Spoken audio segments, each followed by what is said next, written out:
Hey there everyone, this is Samuel Johnson, and welcome back to the MCU Perspectives, and today we're going to be looking at the fourth movie to be released as part of the Marvel Cinematic Universe, Thor. Now, since we're doing another solo movie, I should probably get into my personal history with Thor prior to seeing the movie. Well, before I saw this movie, I was aware of the Norse god Thor. I kind of was introduced to him thanks to The Life and Times of Juniper Lee, but I kind and a little bit thanks to the mask. But otherwise, I kind of knew a general thing about Thor. Like, he was the Norse god of thunder. He was great, just powerful. He had a hammer, and yada yada yada. I knew some general stuff about Thor, but I didn't know him as a Marvel superhero till once again Ultimate Avengers, where it was revealed that he was a part of the where he was part of the Marvel universe, and was actually considered a regular member of the Avengers. As such, seeing that film and Ultimate Avengers 2 actually got me more exposed to him. And I don't. However, I also wasn't aware of why he was a hero until the next Avengers movie. I mean, literally the next Avengers, and there was another animated movie. If you haven't seen it, I recommend it. It's pretty good, decent, all right. Anyway, so it was thanks to that I learned about Thor's backstory, that he was originally sent to Earth by Odin to learn to be human, gain humility, etc. So I I knew some of that stuff, but other details that I learned about Thor, I ultimately didn't learn until later on after I saw this film. So I knew that Thor was a part of the Marvel universe and that he was an Avenger. So I knew he was going to have to get his own movie, but but I only knew some general basic stuff about Thor. I didn't know much about his rogues gallery beyond maybe like one villain. I didn't know that he had a secret identity, which I did not know about. Thor in the comics, a secret identity. If you haven't read the comics, so yeah, that's a thing. I didn't know about his love interest. I didn't know about just any of his general situation. I just knew some basic stuff about him. So this film was just kind of meant to be a means of. So this film really was just kind of some stuff that I knew, some stuff that I didn't. Just yeah. So, but of course, Marvel movie, I was excited to see it, and as a kid, loved it. Of course, I did. It was Marvel. I loved everything. And now as an adult, not so much. I mean, I don't hate it, but it's not as good as I thought it was as a kid. So, but before we get into that, let's get into the plot summary. As the title of the film mentioned, the main character of this film is Thor, the Norse god of thunder. His father is the All Father Odin, who rules over Asgard and watches over it and defends it. And and part of his deal as the king of Asgard is that he also defends the nine realms, which consists of other lesser realms, be yeah, like Earth and so forth, which they call Midgar, and they just pretty much defend them from any other threats. And one such threat was this group of beings called the Frost Giants. These blue creatures who pretty much have who all are inherently cold, can control the cold, etc., and who Middle Ages, they attacked the Vikings and pagans and pretty much all the people then, and tried to take over the planet and tried to take over the earth. And Odin led a force of his soul, and Odin led an army of Asgardians against them, and they managed to repel them back to their home world, where the war ended. But with Odin pretty much backing them up, and then eventually stealing the source of their power, this strange MacGuffin called the Coffin, which essentially was just like this device that pretty much which blasted cold rays. As such, Odin is telling this story to his two sons, Thor obviously, and his brother Loki, who, yeah, even if you don't know about Thor in the comics, if you know anything about Norse mythology, you know Loki's not going to be a good egg. But either way, he's telling them both this, and tells them that one day one of them will be the ruler of Asgard. And both of them are talking. Both Thor and Loki talk about how if when they're king, they'll hunt down all the frost giants, and they'll be great. But Odin tells them that a good king does not seek out war, but he is always prepared for it, and tells them that one day that in his eyes both of them may one day be good kings. Well, although he does state that only one of them can be that. So, cut to years, hundreds, thousands. I'm guessing because Thor is the Norse god of thunder, so he must have left an impact there somewhere. Either way, cut ahead to the future or the present day, and Thor and Loki are now all grown up. We actually cut into Thor as he's being coronated as king. He's got the whole hammer with the wings on the side, like you would expect from him. He's got a flowing red cape, and a gift from Odin to Thor, but for his coronation, is a hammer called Mjolnir. That when Thor wields it, it can harness his power, make him stronger, faster, control over lightning and thunder. It's just great, and it's just great, and all that. It's all that cool and all that cool shit. As such, Odin is trying to coronate Thor, make him the new king, but in the middle of the coronation gets interrupted when frost giants break in. They manage to go down to a vault beneath Asgard where Odin keeps all of his trophies, let's call them. It's essentially a place where they put all the spoils of war that they take from other armies that they fight, in this case including the coffin from the frost giants. And the frost giants, well, they go to steal the coffin.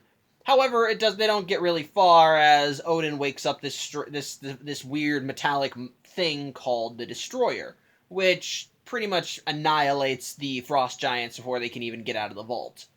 As such, the coronation is interrupted, and so Odin, Thor, and Loki go down to investigate, and Thor sees this as an act of war.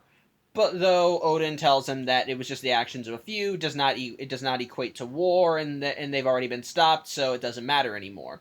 And the reason for this is because, well, ever since Odin's victory, they've kind of been at a stalemate, kind of, with the frost giants. It's some form of peace. It's enough for Odin because it means that no one unnecessarily dies.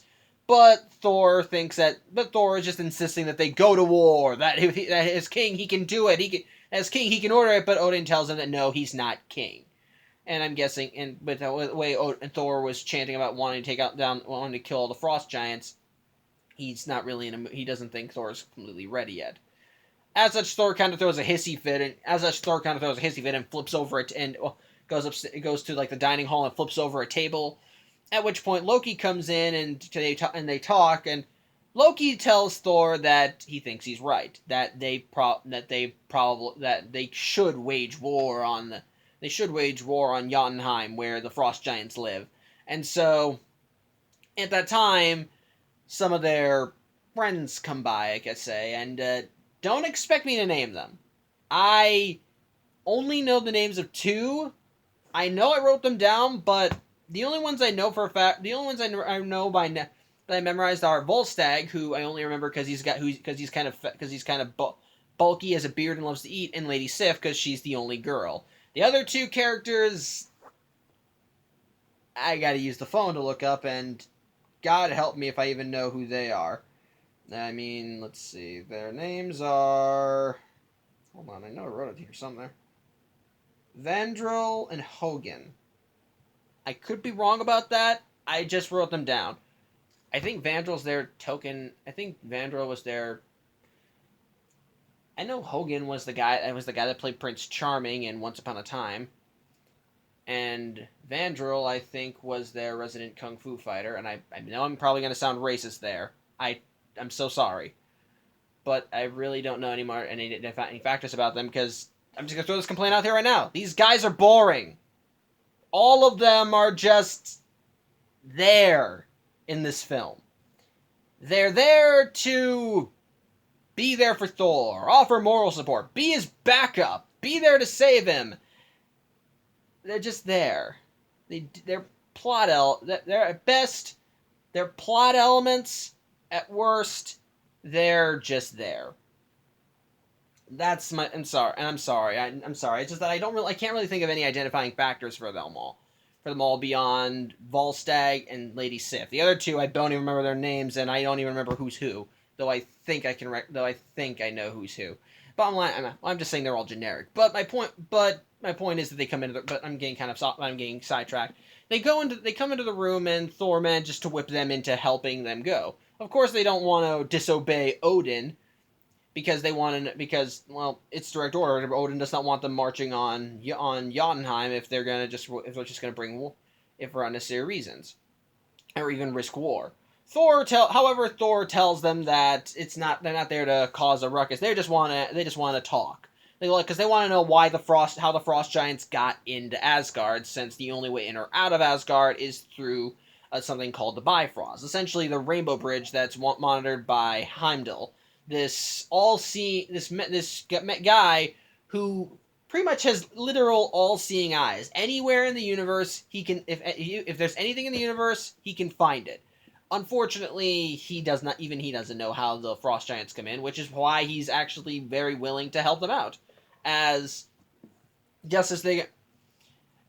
once Thor, Loki, and co. go to see him to visit Jotunheim, he explains that they can go. That he has no idea how they escaped his sight either, and he'd like to know that. So yeah, he is willing to help. As such, he opens up the door to Jotunheim, though he says that his loyalty's still at Asgard. So if Thor and co.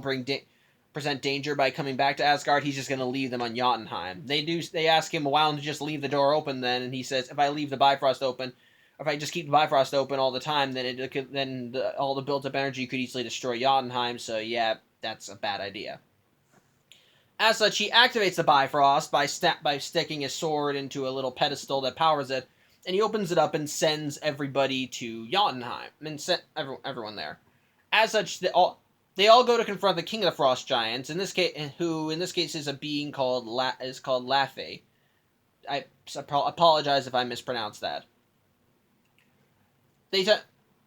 He obviously does not want them there, but he doesn't raise his blade against them.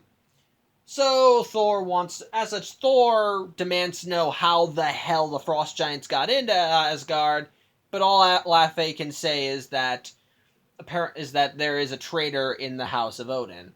Of course, Thor thinks it's a load of shit, but Laufey, and that they're just afraid of him, but Laufey is not tolerating any of his crap either. Of course he doesn't like Odin, but the peace is still. But they haven't done anything to incite any problems. So he pretty much tells them that they can just leave because they don't want to, because he wants a war just as much as Odin does. At least that's what I think anyway. He does have one moment where he says that he knows what his actions would bring them, and he does kind of have a little moment where he just kind of looks away and just kind of looks solemn. I kind of understand. It does look nice, but again, yeah, he just tells them that they should just leave. As such, they're about to leave when one Frost Giant that was standing in front of them says to Thor, "Run on home, little princess." At which point, Thor just smacks him with his hammer, and just does not stop. As such, it leads to an all-out brawl between Thor and Go and all the Frost Giants, and it's a really cool, kick-ass fight scene where you see all this flashy stuff going on. You see them going on with all the Frost Giants using their frost powers to try and go nuts. Against them, Thor going nuts with his hammer, seeing all the fighters going nuts. We see some really cool powers. Thor with his lightning and his strength. We see all the impressive skills of the other people. Loki with his illusions. It's all really nice. But during the battle, Volstagg gets touched by a frost giant, and it gives him freezer burn, pretty much, giving him frostbite and so forth. However, when another frost giant does this for Loki, instead of giving him frostbite, his skin starts to turn blue, which even Loki's surprised by. While this is, ultimately Loki stabs the frost giant that did this, but even he wants to know what the heck's going on. However, Laufey winds up waking up by, I suppose I can say, an ice monster or something? I don't know, it's some kind of feral beast. Thor manages to knock it to the ground. Thor manages to use his hammer to slam on the ground, causing a lightning burst that causes all of the frost giants to be scattered, and for this thing to fall through the ice. As such, Thor flies away, flies towards his friends who are retreating because Prince Charming, as I'm just going to call him, got stabbed, and so he needs medical attention. So they got to get out of there. So they have to get out of there. But this thing is also this thing crawls under the ice to where they are, and just as it reaches them just as they get to the edge of the ice, and so.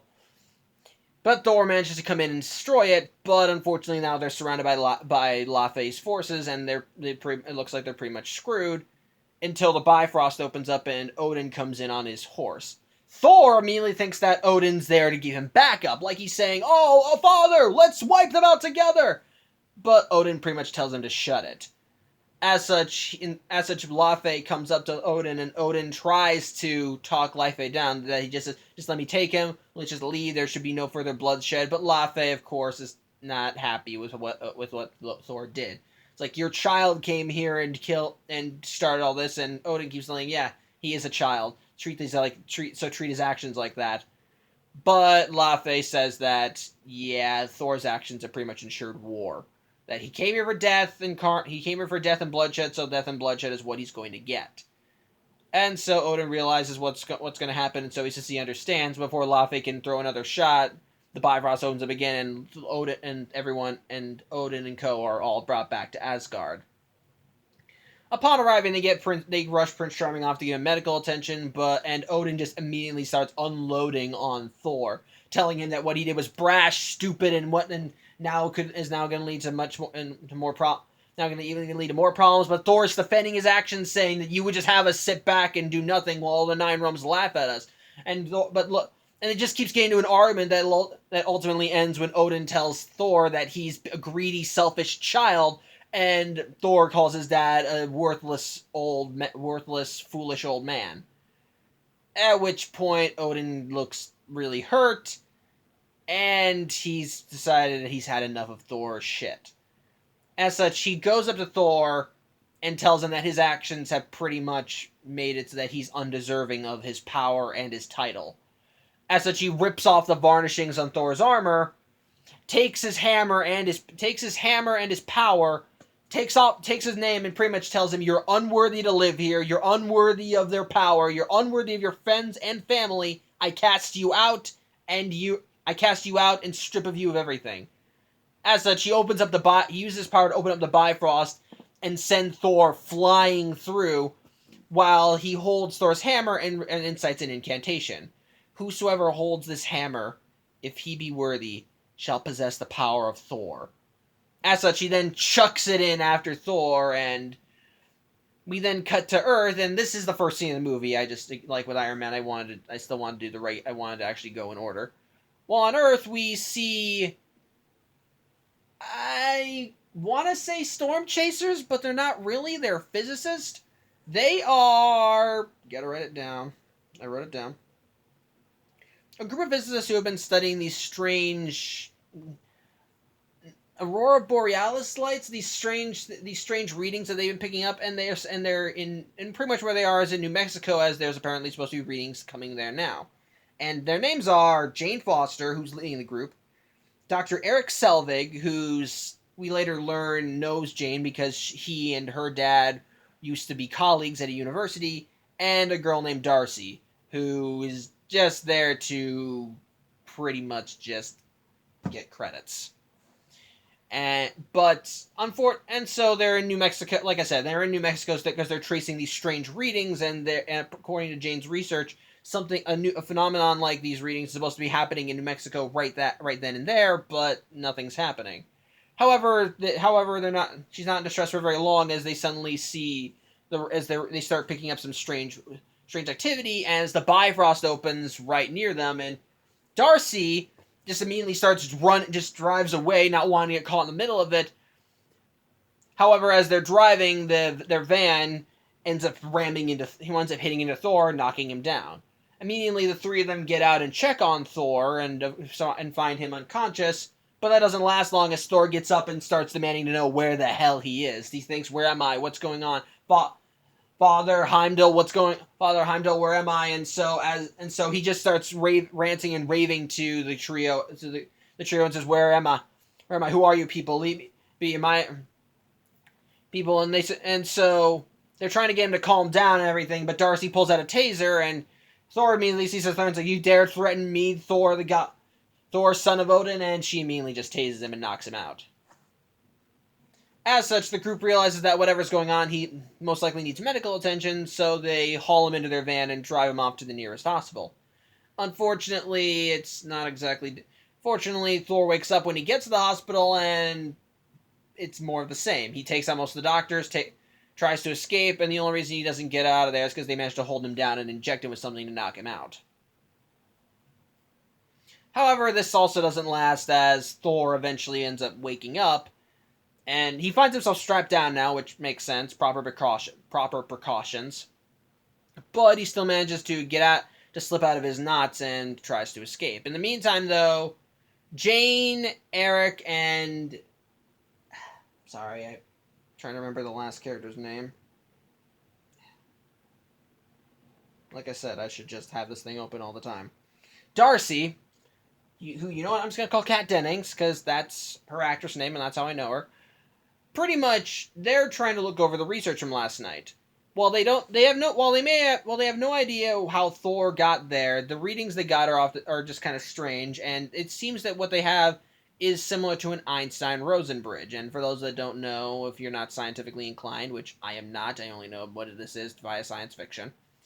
Einstein-Rosen bridge is essentially a gateway between 2 points in space, allowing instantaneous travel.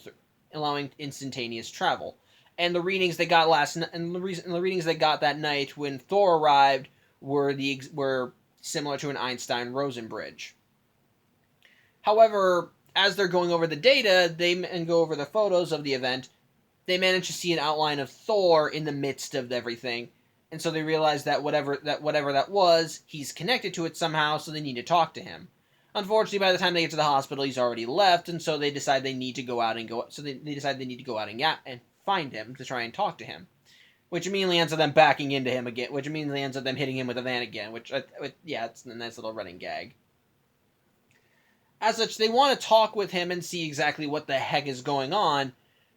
But in the meantime, back on Asgard, Thor's friends just kind of lament that they think that what happened to Thor was a little harsh, that with what he did, they don't know why, the Prince Charming guy says that he feels lucky to be alive, but at the very least they wish he wasn't banished. So they also wondering how Odin knew where they were, and it turns out Loki told a guard or Heimdall, I forgot which one, where they were going, and had the guard alert Odin. Immediately everyone's ticked off at him because why would he do this?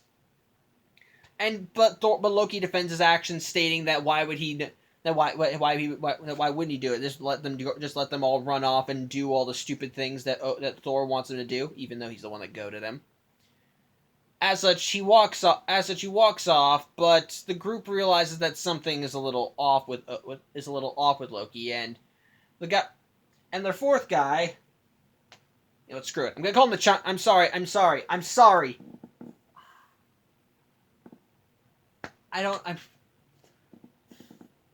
What I'm about to say, I'm sorry.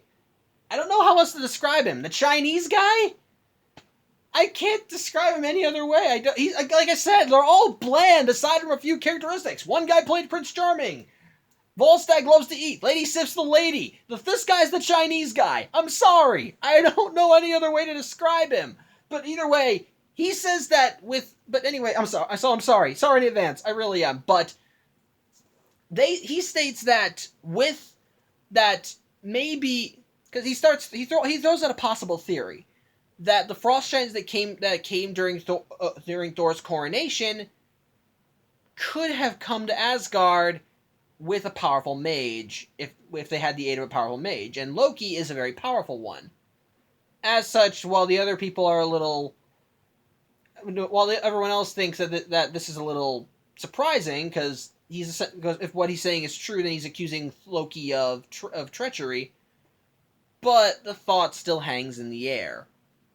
In the meantime, though, Loki goes down to the Asgardian vault, where I forgot what it was again. coffin, I think. The weapon they stole from the Frost Giants is, and he immediately and he just picks it up and starts holding it. Odin appears and tells him to not do anything else. But when Loki turns around, we see that his skin is turned blue, and he has markings of a frost giant on his head. And so Odin has to tell Loki the truth. It turns out that when he won the war with Jotunheim all those years ago, he didn't just take this coffin. He also took Laufey's child, in this case Loki, who was just a baby at the time. He states to Loki that he wanted him so that to try and maybe bridge peace between the worlds, as he's a frost giant who was raised in Asgard as one of their own. As such, having him be one of them, he felt that it could actually open up peace talks, but he'd not get because he'd pretty much be the medium between their worlds. That maybe he could usher in something. But unfortunately, with Thor's actions and Jotunheim preparing for war, it may seem like that's impossible. But Loki is just outraged upon hearing this, and something I'll compliment this movie on right now is Loki's character. Like, part of the reason why he's doing this is, like, we learn later that, yeah, spoilers, he's the bad guy. He's the one that let the Frost Giants in. Because, like with Thor, he's been told all his life that he can be worthy of that he's a worthy king, and yet was passed over for the big musclehead dumbass that is Thor. And so he's doing all this to not only discredit Thor, but to try and make himself look better in his father's eyes. So, because, well, he feels that he's unloved, or that he's just nothing compared to Thor. And so to now learn that he's not even blood related to Odin. He's just a frost giant. It makes him feel even more alienated. It makes him feel more of an outcast in his own family and from his own father. And of course, yeah, he's outraged at this, and he starts yelling at Odin, saying, "That's why you passed me over. You couldn't stand having a frost giant on the throne of Asgard. Why?" But as they're yelling, Odin collapses on the stairs and passes out, and so Loki calls for the guards. It turns out that the reason he passed out wasn't because of the stress, it was because Odin had to enter something called the Odin sleep. Don't ask me the full details about it, but pretty much every so often, maybe once a year, Odin gets weak and needs to take a rest, which lasts for a few days. This is the Odin sleep. While he's asleep, Asgard is completely undefended, so everyone has to pitch in to keep it safe. But it also leaves him completely defenseless, as until it's over, he's just completely immobile. It's like he's in a coma. But unfortunately, this time Odin had repressed the Odin sleep for too long, and so even his wife is afraid that he may never wake up. As such, when Odin is put into his proper place for resting, Loki does ask his mom why he hid it so long, and his mom says that they kept it secret for so long because Odin loved him. But of course, Loki is not exactly in a very attentive mood. It especially gets worse when Thor's friends want to go and speak with Odin about undoing Thor's banishment and talking about Loki being a possible traitor. But Loki is there on the throne, as since Thor is banished and Odin is sleeping, he's pretty much the next one eligible for leadership in Asgard. As such, they don't say anything. Of course, they can't tell Loki that they suspect him of being a traitor, because obvious reasons. But they do implore him to try and undo Thor's banishment. But Loki says that with the upcoming war with Jotunheim, the people need continuity, as it were. As such, he decides to keep Thor's banishment. He decides to let Thor's banishment stay. In the meantime, though, back with Thor, after Jane, Eric, and Kat Dennings managed to find him, they decided to bring him to a cafe so they could actually speak with him. And of course, Thor is just having his fill. Like, he has a drink. Like, he's drinking so much coffee, just stuffing his face full. And of course, he's kind of acting weird because he's got an older mindset and being Asgardian and more Norse. Especially like his first example, when he wants more coffee, when he says that he likes his coffee and wants more, he throws the throws his cup to the ground and smashes it. However, as he's eating, he overhears two truckers, I suppose we'll say, talking about something that had happened out in the desert. And I suppose I should actually talk about this. Shortly after Thor landed, we saw Mjolnir land about a few miles away. And as such, the next day, someone went out there and managed to find Mjolnir and pretty much just called all their and pretty much called this whole pretty much got a whole meetup there, causing all these truckers, hillbillies, and so forth just to come there and try and lift Mjolnir. But unfortunately, because of the enchantment that not really unfortunate, but because of the enchantment that Odin placed on Mjolnir, none of them can lift it. And yes, this is also where we get our Stan Lee cameo. Stan Lee's one of the truckers that tries to pull out the hammer by hooking it up to his truck, trying to drive up, and all it does is that it pulls the back right off his truck. However, around this time is when Coulson comes in. Now, Coulson comes in from Iron Man 2, because this was the thing in New Mexico that he went to investigate. And so, upon arriving there, he called in S.H.I.E.L.D., and they pretty much got everyone out of there, which is where these two guys in the diner come in. As they're discussing Mjolnir, though, they think it was like a crashed satellite or something that's just stuck in the earth. Thor, of course, overhears this and decides to go, and asks them and goes to them and says, "Where was it?" And they tell him where it was, and so Thor immediately leaves. Jane tries following Thor, wants to know what the heck's going on with him because they still need to talk with him, but Thor says that he needs to go out there, that he needs to get his hammer back, and I'm gonna look this up because I might be missing a detail or two. Sorry.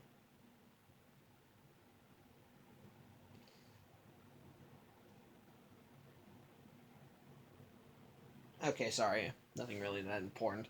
But Thor pretty much decides that he knows that it's Mjolnir, so he wants to go into the site and claim it.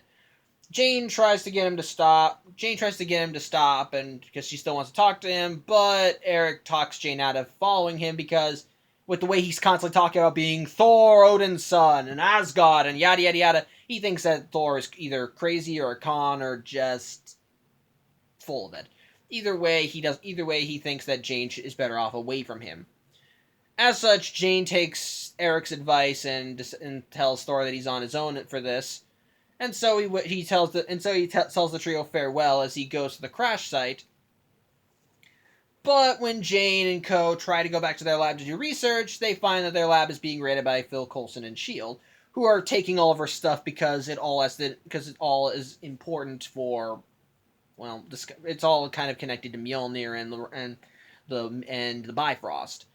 As such, Phil Coulson does write Jane a check, but of course she's not happy about this because most of this equipment was hers, and it's all she has on her research plus her notebook, which they immediately take. And I think it's hilarious. Like, aside from this and this note, like everything in here and in this book is what I have. And immediately Coulson turns to one of his agents, and they just take the book and walk away. That's nice comedic timing right there. But yeah, pretty much all of Jane's stuff is gone. Like, she's lost all her research now, and she's not happy. So she pretty much just says, you know what, damn the consequences, gets the truck, and goes to Thor so that they can bring him to the crash site. And we get some nice little chemistry between them on the way there as they're talking. Thor comments her, says that she's smart for her people, etc. And that night they manage to get to the crash site, and we find that S.H.I.E.L.D. has pretty much set up an entire lab around the Mjolnir, with soldiers, scientists, lab equipment, like little tunnels, just everything that's meant to analyze it and see what's up with it. Thor tells Jane that he can give her all that he needs to get in there and once he has Mjolnir, he'll be able to tell Jane everything. Of course, Jane also mentions that all of her equipment is in there, so Thor promises her that he'll get once he has his hammer back, he'll get it for her.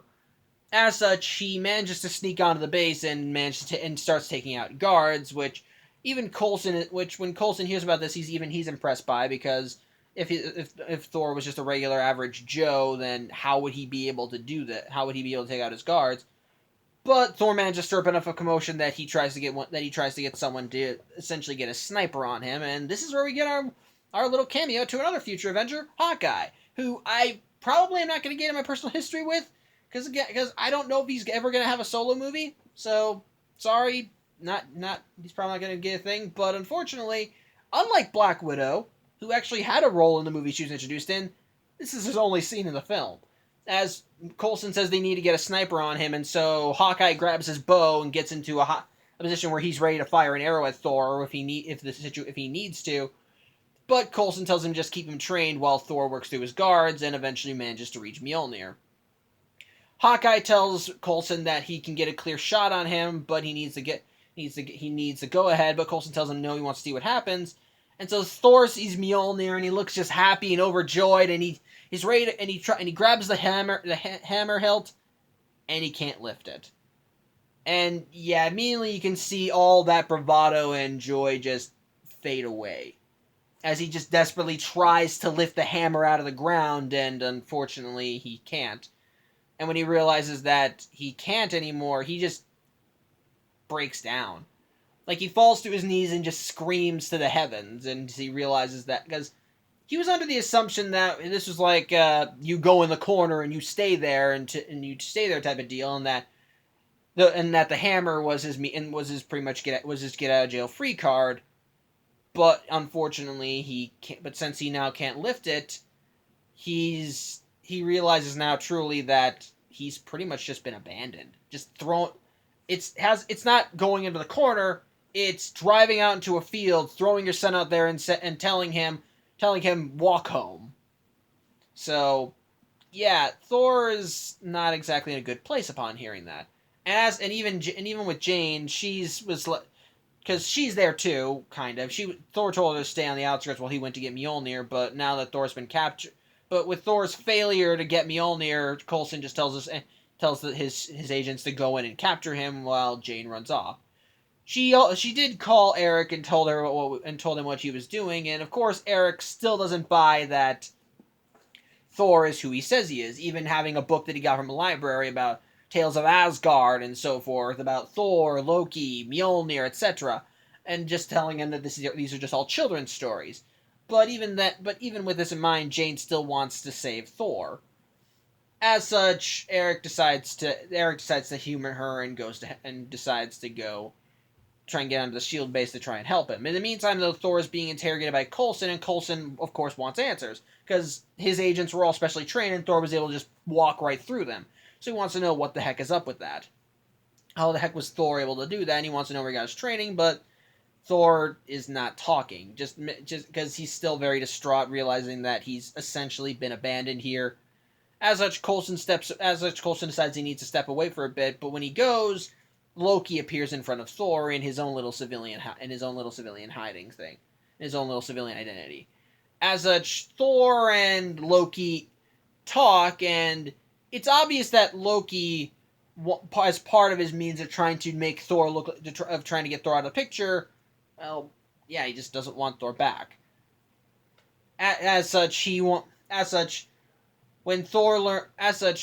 Loki tells Thor that Odin is dead, and that he now rules Asgard in his stead. And so Thor asks if he can come home, and Loki tells him that he can't. That apparently they're able to get a peace with Jotunheim, but part of it is that part of the treaty is that Thor has to stay banished. And Thor tells him, "Well, listen, there's some way." And Loki says, "No, Mother won't let you come home." And I actually really like the scene because you're essentially seeing Thor just on his last legs, feeling destroyed, defeated, and this is like his last lifeline. His brother, whom he still loves, and his brother's telling him you can never come home, and you just kind of see the life drain out of Thor right there, and it's sad. It's really sad, but you do definitely feel for him. As such, Loki and Thor say their goodbyes, but Loki, rather than head straight back to Asgard, manages to sneak over to Mjolnir, and he tries to lift it himself, but yeah, he ain't worthy either. As such, he returns to Asgard, and one of the first things he does is that he goes to Jotunheim and talks to the Frost Giants, confirming to them that he was the one that let them through. But he's also but he now wants to make a deal. He tells them that he'll let them through, that he will let them into Asgard so that they can kill Odin. Of course, Laufey wonders why he can't. Why, if he's in his sleep, why doesn't Loki just do it himself? And Loki says it wouldn't be right for a new king to kill his predecessor. So Laufey takes him up on the deal, and Loki returns home with this new. Loki returns home where Heimdall immediately starts questioning him because when he says when he tried to turn his all-seeing eyes on Loki while he was in Jotunheim, he couldn't see anything. It's like someone was trying to hide from him. As such, Heimdall realizes that Loki is a traitor, or at least suspects it. But he doesn't he kind of says it to Loki in a way that neither confirms or denies that he knows. But Loki tells Heimdall to not open the Bifrost for anybody. They just keep it shut. But Heimdall realizes what's going on with him, and what's going on with Loki, and so he realizes he needs to do something. As such, Thor's friends realize that whatever's going on, they need to get to Thor. That they need his help in whatever the heck's coming up. But they realize that they have to be careful because Heimdall may not be with them. But Heimdall sends a guard to get them, and so they go to him, and Heimdall, in no uncertain terms, makes it clear that he knows that they're going to betray Loki, but he ain't going to do a thing to stop them. So as he walks out of the chamber that controls the Bifrost, leaving his sword and activating it, causing all four of them to be transported to Earth, while Loki watches and knows that this is not going to be good for him. In the meantime, though, Eric manages to free Thor by stating that he is a colleague of theirs. In this case, a man by the name of Dr. Donald Blake, and yeah, that's Thor's secret identity in the comics. In the movie, Donald Blake is Jane Foster's ex, and she just has some of his old stuff around. And of course, Coulson, as Eric tries to say that Thor is Donald Blake, of course Coulson's not buying any of it, as the ID they gave him is obviously fake. He says that he's a medical doctor, and he says that he traded up, and that the reason he's calling himself Thor is because he cracked. But Coulson knows that there's something up with Thor, because again, all that training because how he was able to fight through all his men obviously requires a lot of training. As such, he decides to pretend that he buys what Eric is selling him, and he lets them go, and he lets Eric take Thor away, though he has two agents tailing them. Now, before Thor leaves, he manages to grab Jane's notebook and leave. As such, Thor and Eric go to a bar, and Eric makes it clear that the only reason he saved Thor was for Jane. He still thinks Thor is full of it, and that he tells Thor that after this he wants Thor gone. However, Thor is still a little distraught, because he felt like he knew exactly what he was doing, that having his hammer back would be able to give him back to what he was, that it would be able to restore him, but now that he realizes that the hammer is out of his grasp, he doesn't know what he's going to do. But Eric tells him that that's kind of a good thing, that once you realize you don't have all the answers, it allows you to ask all the right questions. And it's a nice little scene with the two, and as they actually are starting to bond. And it ultimately ends with Eric ordering them another round. And so they get these two giant mugs of beer, and they both just start drinking it. And as they start chugging it, they both just start giving each other looks, and you can just tell from their eyes that neither of them's got the other one finished first. And so the next time you see them, you see Jane, and next time you see Jane's in like in their van reading, when they hear a knock at the door, and Thor is carrying Eric, and it turns out that both of them got royally plastered. They fought, and Thor won. As such, he carries him in and lies him down so that he can recuperate and so forth. And so, sorry, I'm just gonna mute that. As such, Thor and Jane go out, and they kind of have a nice little talk as Jane explains that as Thor actually does explain to Jane about who he is, about what's going on, and it's a nice little moment where you can actually see them bond, and it especially helps that Thor was able to get Jane's notebook back, that he says he's sorry, he wished he could have gotten her more, but that's all he was able to get. But in the meantime, with this, they're actually able to bond and grow, and it's a nice little scene as Thor explains the nature of the universe and everything. Hold on a second. Sorry, it was getting darker out, I needed a light. Anyway, as I was saying, so yeah, nice moment, let's move on. The next day rolls in, and this is when Thor's friends manage to come to Earth, and so we get a nice little scene as Thor kind of is trying to start settling into everything as he realizes that he's probably stuck here, but he and Jane are obviously hitting it off, so he's at least happy enough for that. But that and so Jane still thinks that they could still that with what Thor told her about the nature of the 9 realms and all that, they could still publish something. But of course, Eric tells them that has to remind her that all the research is in their equipment, and all they really have is a journal. Then even then, Thor could easily be mistaken for a crazy guy. So they really have no proof right now. So they really have no proof right now. Like, where else would they be able to get them? And that's when Thor's friends come in, as they manage to finally find Thor, and it's all just happy, and they're all just glad to see him, and they tell Thor that they want to bring him back to Asgard, but Thor is a little confused because Loki told him he's not welcome there and that Odin's dead, and they tell him that no, he's not. In fact, he's fine, and that's when so they realize that Loki lied to keep him out of Asgard, and speaking of Loki. After the group managed to get away in the Bifrost, Loki goes down and activates a destroyer that Odin used before, and tells it that he wants it to go to Earth and pretty much just annihilate Thor to keep him from coming back. As such, he does that, and as such, he manages to do that. And Loki goes to Heimdall, telling him that you betrayed me, and so you're stripped of your rank. And you're no longer welcome in Asgard. And so Heimdall says, "So that means I don't longer work for you, right?" At which point Heimdall pulls out a sword and tries to kill Loki, only for Loki to use the coffin on him and freeze him in place. As such, Loki uses his staff to open up the Bifrost for the Frost Giants and allow them entry into Asgard, along with Life-A leading them. Meanwhile, back on Earth, the destroyer managed to come down, and so of course, as the Bifrost opens up on Earth, Coulson and the S.H.I.E.L.D. agents go there to meet the destroyer, and so it just pretty much just starts annihilating them as it can shoot out heat rays from its face and just starts destroying everything in its path.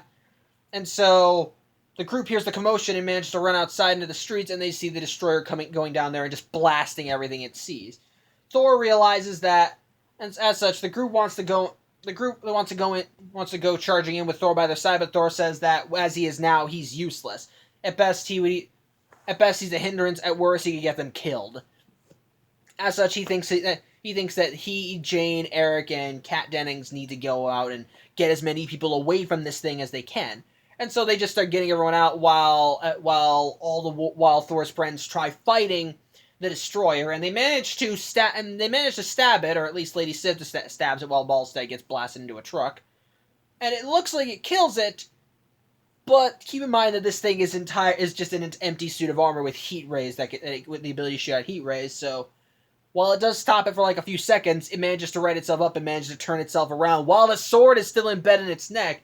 Tries blasting Sif and then just gets back up while sliding the sword out. As such, the group realizes they're not really going to be winning this battle, but once they get all the innocents away, Thor steps up and says, "Loki, stop. These people are innocents. Don't hurt them. Whatever I've done to hurt you, it's obviously me you're after. Just leave them alone and just kill me." As such, he steps up to the destroyer, and Loki, of course, is just watching all this somehow. I'm guessing through god powers or something, I don't know. And so when Thor steps up to the destroyer, it looks like it's about to annihilate him, but it stops and is about to turn away, only for it to just backhand Thor right down the street. Of course, Jane sees this and runs to Thor's side. She's just crying, screaming, "No, don't do this, don't do this," and Thor is heavily injured, and I don't know. And personally, I think he can make it out. I think he can recover from this. Like, odds are he'll have a lot of broken bones and he'll probably be unconscious for a while. But with proper medical treatment, he could probably get back up. But she's crying. And Thor tells her it's okay. You're all safe. As such, he passes out while Jane is just crying and sad about what's going on. While on Asgard, Odin sheds a tear while he's sleeping.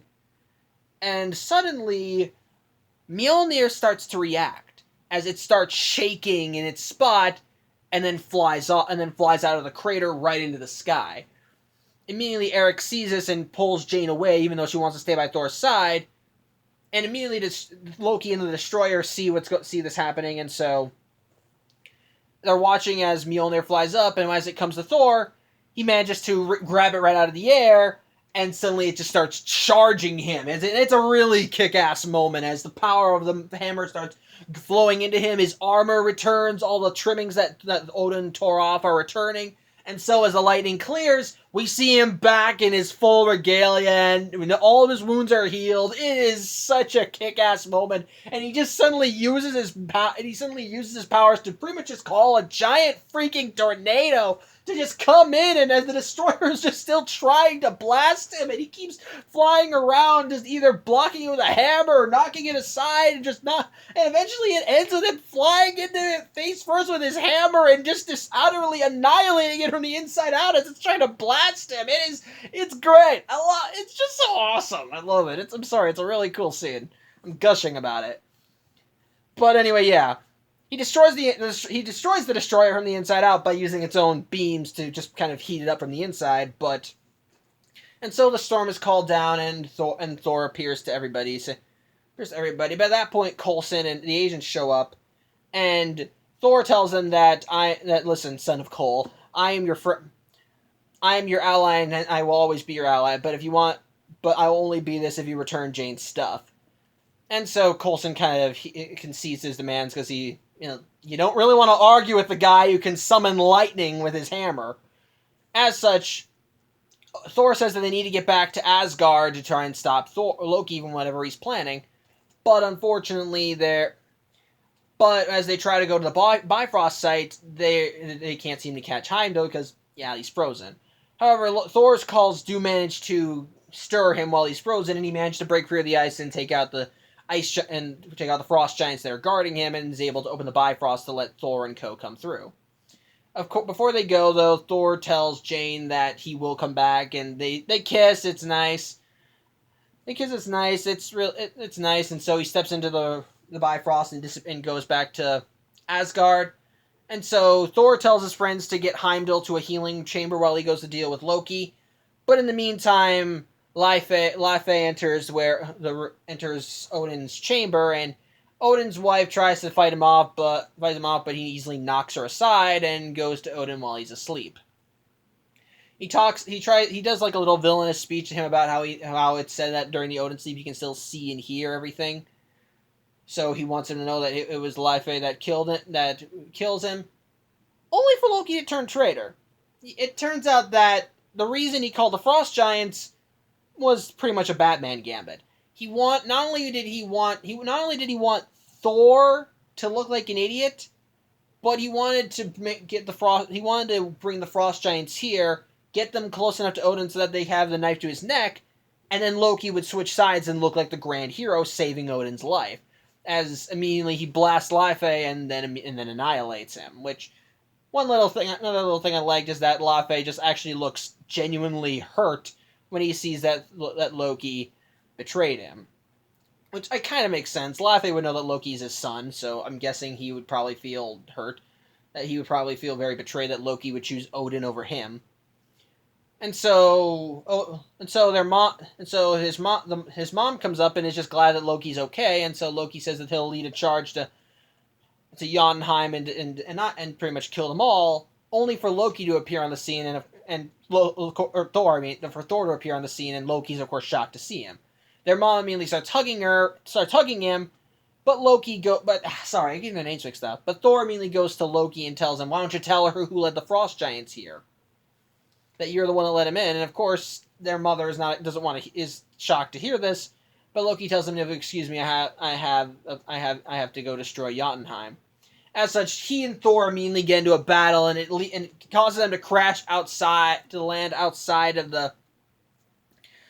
right onto the Rainbow Bridge, as that's what the Bifrost is.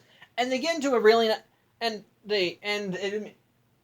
Thor is not deciding that, but Loki manages to get to the chamber of the Bifrost and activates it, turning it directly on Jotunheim. Only he then uses the casket or whatever to freeze the generators in place so that the Bifrost can just keep going. His end goal is pretty much just to use it to annihilate Jotunheim. Thor tells him that that's madness. He's wiping out an entire race, but Loki's like, well, what brought this sudden change on? Before you wanted to kill them, and now you want to don't want to save them. It's like, what brought this change on you? And so, but either way, Loki wants Thor to fight him, but Thor doesn't want to fight his own brother. So Thor is just kind of taking his punches and or attacks or whatever. And he doesn't. And Loki's just ranting about how he never wanted the throne, he just wanted respect and yada yada yada. But Thor keeps saying, I'm not going to fight my brother, and he says, I'm not your brother. And it actually is kind of tragic. It actually is kind of tragic, but Loki realizes that maybe Jane was the cause of Thor's change and says once it's over, he'll go and pay her a visit. And that's enough for Thor to just say no. As he and Loki finally get into a fight that takes them outside the chamber. And it looks like Loki almost falls off the Rainbow Bridge. Thor tries to help him, but it turns out it's just one of Loki's illusions. Loki manages to knock him aside and throw him to the ground, creates a bunch of illusions of him. They're about to stab Thor, but Thor manages to use his hammer to call on lightning and dispel all the Lokis except for the real one. As such, to keep Loki distracted, keep Loki from doing anything, Thor just puts Mjolnir on top of him, and since Loki's not worthy, he can't lift it. And so he goes to examine the Bifrost as it keeps going. But he realizes that with what Loki's done, there's no way to stop it. As such, he decides that if he's going to fix this, he's got to do it. The only way to do that is to stop the Bifrost. And since they're standing on a literal control panel for it, he immediately calls his hammer back and just starts smashing it over and over and over. Loki thinks he's crazy, because if he does this, then he'll never be able to use it again, and he'll never be able to go back to Earth. But Thor just keeps smacking it, causing it to keep cracking. Loki tries to do one more attempt to stab him, but Thor manages to finally destroy the Bifrost and stop it from fully destroying Jotunheim. However, the resulting explosion caused Thor and Loki to suddenly fly off, and Thor manages to grab Loki's staff, which Loki's holding on to. And it's at that moment Odin shows up, who it turns out during this whole thing managed to wake up, and he grabs Thor. Loki is just still pleading, saying, "Father, well, I did this for you. I did this for everyone. Please." But at this point, Odin tells him, "No, you did not do this for that." As such, Loki realizes that he's pretty much no longer. Loki realizes that he's probably not going to be welcome in the House of Odin anymore, and so he just lets go of his staff and pretty much just fall into the aether, because Asgard's floating on stars and whatever. But yeah, Thor yells at. As such, Thor is distraught over this and even doesn't want him gone because he was still his brother. While on Earth, Jane and co realize that Thor is probably not coming back. As such, the film ends with a celebration as everyone's now happy about the triumph, about that they managed to survive. But Thor is still not exactly happy as he goes to see his father, and his father tells him that he'll be a great king, a wise king, and Thor tells him there's no king will be wiser than you. But as such, Thor goes to Heimdall, who's still watching over what's left of the Bifrost. And Heimdall says that there's still hope, which I'm guessing means that they can still fix it. But Heimdall is still watching over Jane, who is still continuing her work, and now is trying to find ways to either go to Thor or bring Thor back to her. So that's where the film ends in the main story. It's kind of nice, giving you a symbol of hope that they may see each other again. But of course, being a Marvel film, we still have our after credit scene, as we see Eric in a little underground bunker being let through a maze with a little ID badge. And who should he run into? Who should he run into while in the maze? But Nick Fury. So Fury states that they have something here that people smarter than Fury have said Eric will be able to help them with. Eric wants to know what it is, and so Fury opens up a briefcase, and we see this strange glowing blue cube. It's pretty much it's called the Tesseract, and they don't say that in this credit scene, but later films verify it's called the Tesseract. But pretty much while they may not have a good idea what it is that Fury says that could be a source of great power if they just learn how to tap into it. And so that's why they brought Eric on. And so as Eric's examining it, we see his reflection in like a little mirror cabinet, and we suddenly see that Loki walk in as he says, "Well, isn't that that's worth a look at, isn't it?" And so Eric repeats that exact same phrase, and it's obvious that Loki is, he's got some bigger plans coming up. So, yeah. Thoughts on the movie? I didn't hate it. I want to stress this right now. I didn't hate it, and I don't think it's a bad movie. But it is very underwhelming. Okay, scratch that. It's not very underwhelming, but it is underwhelming in many areas. Like, okay, first, I want to talk about what I didn't like about it. For starters, and I guess I can easily say this right now, Kat Dennings. Kat Dennings isn't funny. No offense to her if she's watching this, which I doubt she is. This is like a low-grade vlog, whatever. And apologies to you, Kat Dennings. I am genuinely sorry. I don't mean to sound rude here, but I'm sorry to say she was not funny in this movie. She was annoying. Like with Thor, like with all of Thor's friends, she was just there. She was there to make witty repartee or make jokes about how hot Thor is or what she didn't know or that she wasn't a science major, yada yada yada. She's annoying. But that's what she is. She mispronounces Mjolnir. She doesn't add anything to the plot. She's just there, if that makes any sense. On top of that, another thing I didn't like was just kind of some unnecessary stuff. Like with The Incredible Hulk, this film tries to kind of go in a more serious route in some areas for the superhero origin, and it doesn't completely abandon fun. Like, it's still got plenty of funny moments, and there's still a lot of nice character bits that actually do make you remind you that there's a lot of fun to be had here. But like with The Incredible Hulk, Thor doesn't exactly have a lot in the way of superhero action. Like, the most we get of the superhero stuff in this film is the first third and the last third. The middle is strangely absent of it, and as such, it kind of wanes a little in the middle of the film, and unfortunately, that's kind of a problem with it. Like, you have this big superhero movie about this larger-than-life god, this literal god of thunder, and instead you're just kind of doing it with all the little medium shit in the middle. So it's, I'm sorry, that's not really good. And I want to stress this right now. That stuff, that's not bad by itself. It's just that, I guess you could say, when you have some of the cooler stuff, when you actually see Thor being Thor, that stuff, that medium down-to-earth stuff, it doesn't feel as good. Like, they raised, like, it's like the bar was up here. Like, they raised the bar in the beginning with Asgard and Jotunheim and seeing Thor swinging around his hammer, shooting lightning and all that cool stuff. And then they brought the bar and then after they came here, they did a swan dive down here. Now, this isn't down here is where everything sucks, while up here is where everything is just, oh my god, that's amazing. And down here is not bad. It's, because one comment I'll give this movie is that the main characters, aside from Kat Dennings, are pretty nice and likable and so forth. It's just that when you actually had the cool stuff before, that stuff feels like a step down. And I think that's another problem this film has. It focuses too much on the human stuff.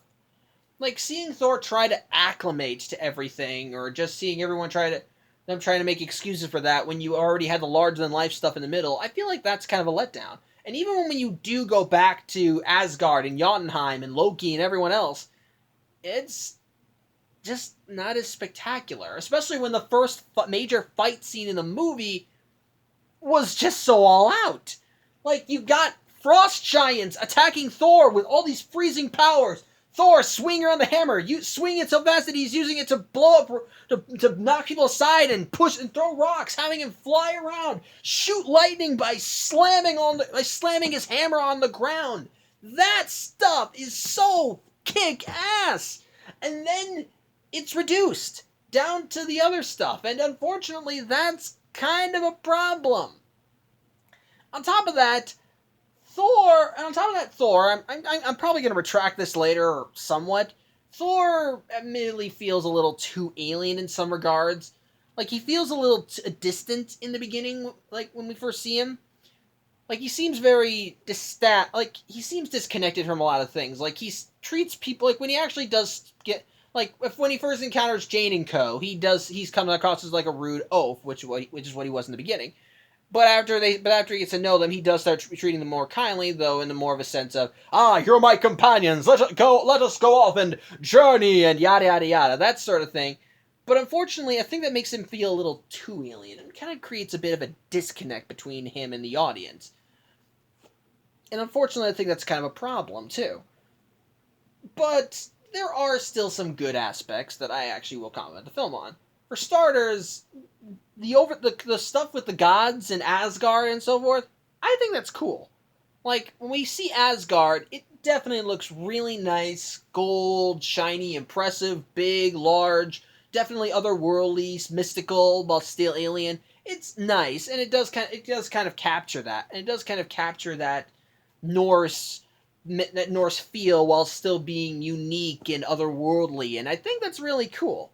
On top of that, the main cast I think is nice. I like, again, no offense to, I'm sorry, Kat Dennings, I really am. If you're seeing this, please don't hate me. Please don't hate me. But I'm sorry to say, I just think this is not a good place. That she was definitely not a good. The film was not good for her. She just was not funny. She was annoying. But the rest of the cast, I think, was good. Again, I want to keep stressing this. I am so sorry, Kat Dennings. I really am. I don't mean to sound like a jerk here, but I am coming across as a jerk, and I probably am being a jerk. But I'm sorry to say that I didn't find you funny in this film. I'm sorry, but I just didn't. But with that being said, though, the rest of the cast I think is perfectly fine. We still get the returning Coulson, that's really nice. He's still kind of being a nice secret agent while still being kind of snarky, and I like that. Chris Hemsworth, who plays Thor, I think it does really well with what he's got. Like, he still kind of plays it all grand and mighty, and up until he plays it all grand and mighty, but this is kind of where I would backtrack on my he feels too alien type of thing, because once he realizes that he doesn't have the hammer, I like what they do with him. Like, you see him broken. Like, you see him just completely broken down as you see him realizing that his family his father is pretty much abandoned him, and he's stuck here. He is stuck on Earth, and he's probably never going to see any of his loved ones again. And it's all because of his actions. It's actually pretty sad in a way. And it does make you feel really sorry for him. And so when Loki feeds him the BS about how he's no longer allowed home, his mom won't let them there, and the peace treaty with Jotunheim means he can never come back, you can actually feel his heart breaking with every sentence as you see him just trying to register this. And so when you do see him brought down, it's kind of cool. It's kind of nice seeing him get built back up again.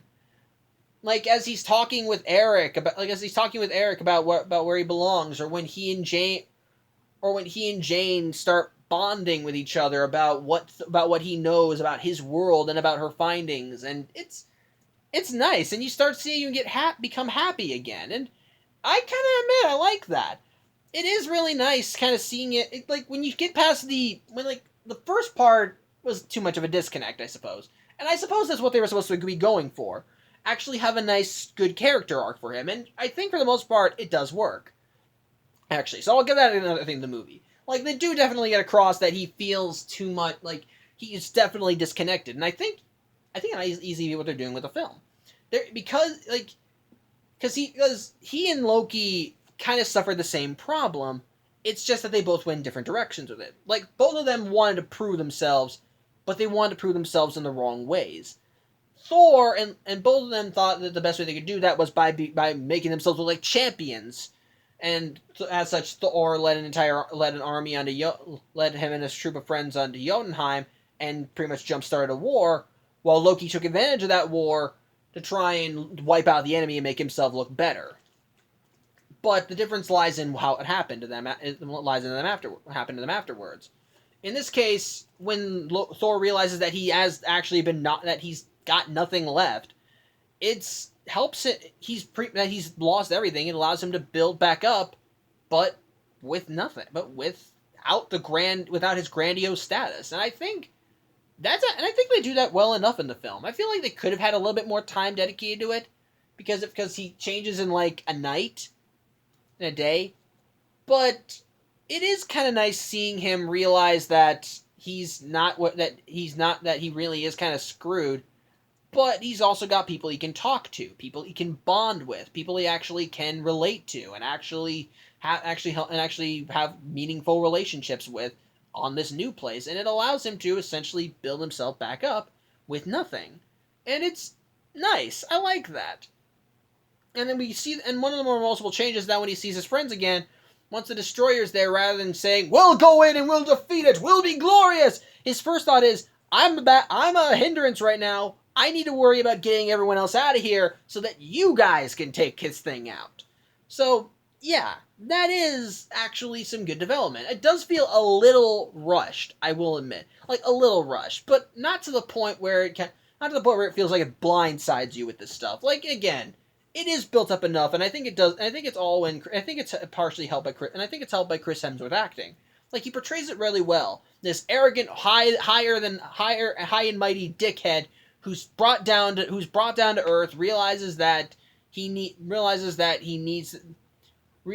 sees he has nothing, and that these people seeing these people who are kind of like him, helping him out, raises himself up, and he raises himself back up not through powers or status, but through friendship, and it's nice. I like that, and it's to him willing to give his life for these people that he's grown to care about, that manage and make him worthy enough to actually have his power back, which, yeah, is nice. I think is great. I like that. On top of that, we got Tom Hiddleston as Loki, and I like him in this movie. Like, he definitely gets more to work with in later films, making him more quotable, funny, and just kind of be more of a snake. But this film, for what he has with him, is definitely still nice. Like, you can see him being kind of sly, a trickster, working the angles, goading Thor into going to Jotunheim because he knows that Odin will probably do something to punish him and which would allow Loki to step up and look better. Him working the angles, and in a way, you do actually kind of feel sorry for him considering his backstory. Like, he and Thor were raised believing that they could be great kings of Asgard, and that their father was proud of them, and yet Thor, the big meathead whose first instinct was to smack everyone with his hammer and kill all monsters, was the one that was named as the successor, while Loki was just kind of pushed to the sidelines. In his eyes, he felt like he was abandoned, and it gets worse when he realizes that he's actually a frost giant and not Odin's legitimate son. It kind of puts himself at even greater odds with him, because it makes him feel like he's unloved. And it makes you kind of, and as such, the more distant he feels, the more he starts to resent his brother. The more he longs for Odin's approval, the more he's willing to go off the deep end. Which is why he goes back to Jotunheim and makes a deal with the Frost Giants with the intent on betraying them to make himself look like the hero. It's actually pretty sad in a way. And you kind of see him kind of start falling down that slippery slope as the film goes on, and eventually reaching the climax, and he's willing to destroy Jotunheim to make himself look good. And when Thor tells him no, that's pretty much genocide, he's just raving. Like, he just keeps saying, I didn't want the throne, I just wanted approval, I wanted to be loved, I want to be a part of this. And then the final scene where he and Thor are hanging off of the Bifrost, and Odin is holding him there, and he just wants Odin's approval, and Odin doesn't give it to him. It's just like he realizes that everything he did was for nothing. He's not nothing, and now he's got nothing. Everything he's done has gotten him nowhere, and now he's got nothing. It's actually pretty sad, and actually and I think it's done rather well. It's not a lot greater, but it's definitely better. It's definitely better than what we had with the other films, as it kind of makes you feel sympathetic and feel sorry for him to a degree, and I kind of like that. You know, like, at the end of the day, he's still a bad guy, because he willingly jump-started a war, banished his brother, tried to kill him when it looked like he was going to come back. So yeah, that's not it. And yeah, bad guy. Just and even tried to commit genocide. So yeah, bad guy all the way through. Just bad guy, bad guy, bad guy. But another thing I liked is again the look of the movie. Like I said, Asgard looks great. It is a beautiful spectacle to look at whenever we see it, and I think that's nice. And the fight scenes when we actually get to the superhero antics are so good. They really do take advantage of all the fun action of that stuff. Like again, I think like the first scene where they're on Jotunheim and they're fighting through all the frost giants, I think is nice, fast paced, and just supercharged. When Thor gets his powers back and creates a storm and a tornado to take out the destroyer. To the battle between Thor and Loki, while not as big or hectic, definitely has a lot of drama and some nice flashy effects to keep you entertained. I like that. But I think the big problem with the movie is too little of that. Too little of the superhero aspect. Instead, spending too much time on Earth. We get flashes back to Asgard and back, but that's really more exposition. We don't get more. The most action we see is Thor doing fancy hand-to-hand stuff with the soldiers, which isn't bad. But earlier he had a hammer that summoned lightning, and then when he smacks it on the ground, creates a giant shockwave. I'm sorry, it's kind of hard to top that. That's powerful, man. You set the standard right there, and you're down here fighting other things. And I guess another thing that they could say is that they brought in Hawkeye, but I'll give him that they introduced him, but I'll still dock them a point for just making him a cameo. At least Black Widow and Iron Man 2 still did stuff. She embedded herself in S.H.I.E.L.D. She was still a supporting character in Tony's story, but at the end of the day, she actually did stuff, and we actually got to see her character, whereas Hawkeye is just a guy with a bow and arrow who was told not to shoot at Thor, so yeah, points to bring him in, but still docked some because you only had him there for that. So, yeah. But, yeah. Again, there is still plenty to like in here. Chris Hemsworth, I think, does a great job with what he has. Tom Hiddleston as Loki is nice. The rest of the main cast, most of the main cast, I think, is fine. Like, they got Anthony Hopkins to play Odin, and I think he does a great job in this, playing a weary warrior who's angry at his son, but definitely wise in his years. I think, and again, part of his acting ability is when he actually has decided to banish Thor. You can definitely see how much this hurts him to do, but he knows he has no choice. So it's I do like that. And again, there is plenty to like. It has kick-ass action scenes. The main cast is great. The main cast, I think, is nice. Thor's journey, I think, is a lot more focused in this film than it was. Is actually a good little focus in this film. There is some legitimate nice chemistry. It's just that its problem is that it focuses on too much on the human factor.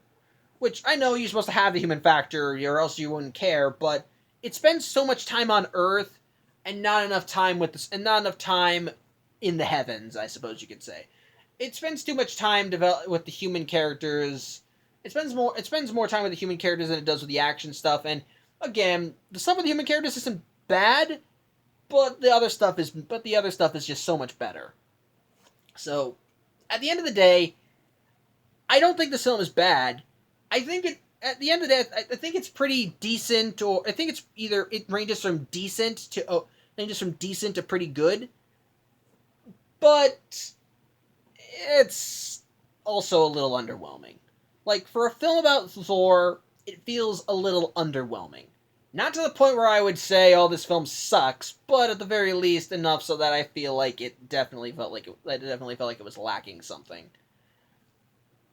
I guess I could say another complaint is that I suppose you could say Thor, even after the character development, still kind of did feel like it lacked a human factor. But again, I'm sorry, that's more of a nitpick in this case, though. And I think it's more noticeable in later films. So yeah, I'm just not gonna. So I probably shouldn't talk about it. I'll save it for future videos. But yeah, overall, not a bad movie, but an underwhelming one. So yeah. That's pretty much all I have to say. Thank you for watching. I'm Samuel Johnson, and tune in next week as we kick off the 4th of July weekend as we go back a few decades with Captain America, the First Avenger.